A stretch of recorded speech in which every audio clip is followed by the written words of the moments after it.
मित्रांनो, आपल्यापैकी बऱ्याच लोकांना खेकडे खूप आवडतात, पण खेकडे कसे साफ करावेत हे माहीत नसतं. मग आज आम्ही तुम्हाला दाखवणार आहे खेकडे साफ करण्याची पारंपरिक पूर्वापार चालत आलेली पद्धत. नीट लक्ष देऊन बघा, खेकड्याला कसं हातात धरायचं असते आणि त्याचे नांग्या काळजीपूर्वक तोडायच्या असतात.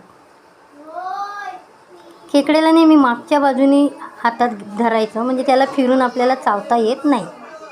आणि मग त्याची नांगी तोडायची. बघा, आता खेकडा कसा धरायचा ते दाखवणार आहे.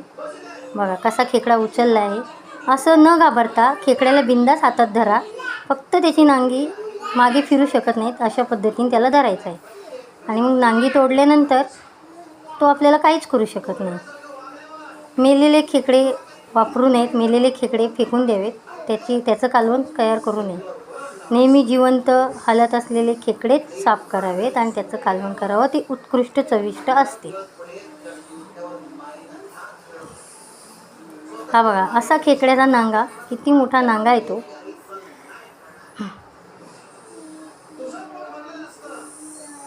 बघा, असा खेकडा पकडला आहे हातात. हे आहेत मुठ्या. हे शेतात सापडणारे खेकडे आहेत.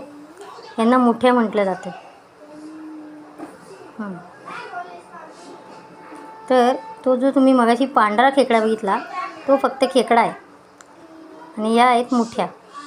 या स्पेशल असतात आणि चविष्ट असतात.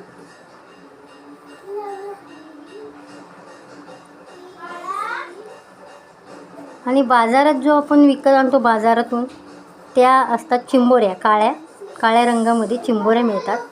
त्याही अप्रतिम चविष्ट असतात. हे असं आतला भाग अशा प्रकारे साफ करायचा मित्रांनो, पाहून घ्या. ह्याला पेंदा म्हणतात. खेकड्याचा पेंदा काढला की त्याला अशा प्रकारे साफ करायचे असतात. बघा कसे डबा भरून ठेवलेले आहेत. बघा हलतायत ते.